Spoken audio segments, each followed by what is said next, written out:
नमस्कार, आप देख रहे हैं कि दहाड़।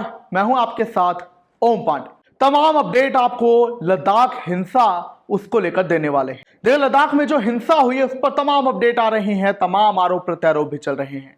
इसी बीच केंद्र सरकार ने, गृह मंत्रालय ने अपना बयान दिया है लद्दाख में हुई इस हिंसा को लेकर। सोनम वांगचुक पर गृह मंत्रालय ने लद्दाख हिंसा का ठीकरा फोड़ा। तो क्या वाकई में लद्दाख में हुई हिंसा के लिए सोनम वांगचुक जिम्मेदार? आखिर क्या था सोनम वांगचुक का पाकिस्तान दौरा? क्या होगी इसकी जांच? क्यों उठ रहे हैं सवाल? और लद्दाख हिंसा में अब क्या कुछ अपडेट है, यह मैं अब आपको बताने जा रहा हूं। नमस्कार, आप देख रहे हैं कि दहाड़। मैं हूं आपके साथ ओम पांडे। पहला अपडेट आप ये जान लीजिए कि इस लद्दाख हिंसा में जो लद्दाख की राजधानी लेह में हुई है उसमें अब तक 4 लोगों की मौत की खबर है। वहीं 80 से ज्यादा लोग घायल हैं, जिनमें कि 30 सुरक्षा बल बताए गए हैं। फिलहाल लद्दाख में कर्फ्यू लगाया गया है, सड़कें सील कर दी गई हैं, तमाम जांच चल रही है। और अब आपकी जानकारी के लिए बता दें कि अभी बिना अनुमति किसी भी प्रकार के प्रदर्शन या रैली पर बैन लगा दिया गया है। आपकी जानकारी के लिए बता दें कि चूंकि 10 सितंबर से सोनम वांगचुक भूख हड़ताल पर बैठे थे, उसके बाद आखिरकार 24 सितंबर को आंदोलन भड़कता है और देखते ही देखते आंदोलन हिंसक रूप ले लेता है। डिटेल में कहानी जानिए तो मैं आपको बताऊंगा, लेकिन उसके पहले मैं आपको यह बताऊंगा कि गृह मंत्रालय ने देर रात लद्दाख में हुई इस हिंसा को लेकर अपना बयान दिया है। आपकी जानकारी के लिए बता दें कि लद्दाख में हुई इस हिंसा को लेकर केंद्र सरकार ने, गृह मंत्रालय ने सोनम वांगचुक को जिम्मेदार ठहराया है। सोनम वांगचुक को लेकर गृह मंत्रालय ने कहा है कि तमाम बड़े नेताओं ने, लोगों ने उनसे अपना अनशन तोड़ने की अपील की। 10 सितंबर से चूंकि वो अनशन पर बैठे थे, भूख हड़ताल पर बैठे थे, लेकिन उन्होंने अनशन नहीं तोड़ा। लेकिन जिस दिन हिंसा भड़क गई तो उन्होंने बीच में ही अनशन तो तोड़ा, लेकिन हिंसा को काबू करने के बजाय, छात्रों को, बच्चों को समझाने के बजाय वो एम्बुलेंस में बैठकर अपने गांव को चल दिए। वहीं केंद्र सरकार ने, गृह मंत्रालय ने यह भी कहा है कि उनके भड़काऊ बयानों ने, जहां उन्होंने स्प्रिंग गरब और इसके अलावा नेपाल में जो जनसी आंदोलन हुआ इसको लेकर तमाम बयान दिए, जिससे यह आंदोलन भड़क गया।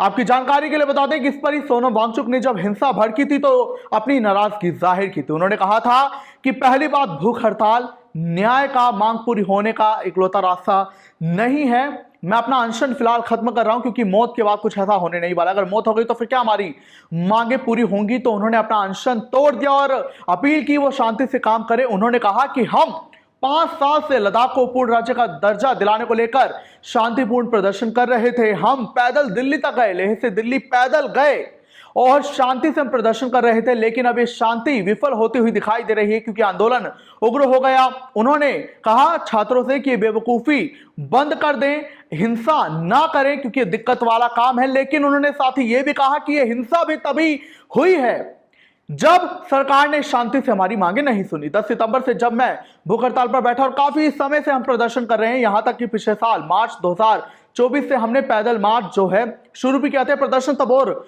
जो है चला। तो सोनम वांगचुक ने कहा कि हमारी शांति से बातें ही नहीं सुनी गई, जिसके बाद ये छात्र भड़के हैं। तो आरोप प्रत्यारोप लग रहे हैं, जहां सोनम वांगचुक ने सरकार पर आरोप लगाया, प्रशासन पर आरोप लगाया कि हिंसा क्यों भड़की, लेकिन अपील भी की कि वो हिंसा ना करे छात्रों से और तमाम नौजवानों से।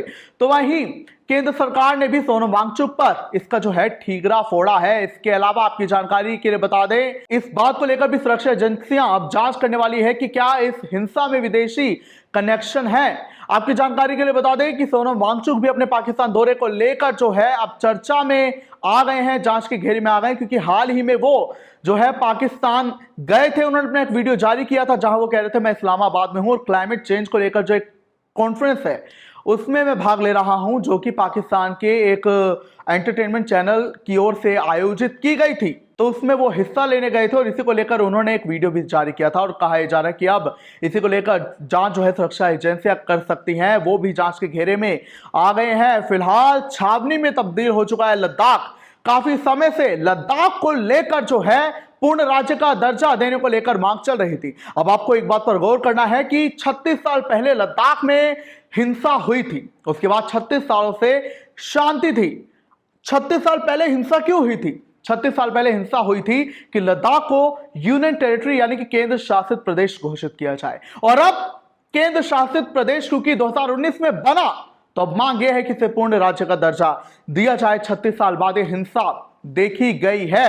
आपकी जानकारी के लिए बता दें कि 23 सितंबर को जो है ये आंदोलन की तैयारी हुई, जैसा कि सूत्रों के हवाले से जानकारी। उसके बाद सोशल मीडिया के जरिए आह्वान किया गया बंद का, और जब वो जो मुख्य प्रशासनिक केंद्र है फिलहाल लद्दाख में लेह हिल काउंसिल, वहां पर जो है ये घेराव करने गए, लेकिन वहीं पर चूंकि सुरक्षा बलों को इसकी जानकारी थी तो बैरिकेडिंग कर ली गई। और खबर यह है कि जब आगे बढ़ रहे थे ये नौजवान, ये यूथ प्रदर्शन करने के लिए, तो बैरिकेडिंग के दौरान आंसू गैस के गोले छोड़े गए, जिससे जो है हिंसा बढ़ के, और इसी प्रदर्शन में जब 2 लोगों की मौत हुई बुजुर्गों की, तो हिंसा और भड़क गई। और इसी के बाद तमाम ये आगजनी की गई, सीआरपीएफ की गाड़ी को आग के हवाले किया गया, बीजेपी दफ्तर को आग के हवाले किया गया, तमाम जो है तोड़फोड़ भी हुई है, हिंसा हुई है।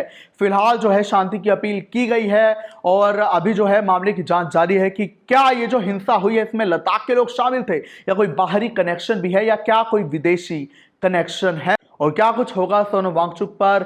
जांच का घेरा, जांच के सवाल, ये भी अब हमें देखना होगा। लेकिन आप इसे किस नजरिए से देखते हैं कि क्या वाकई में सोनम वांगचुक के कारण ये हिंसा भड़की है?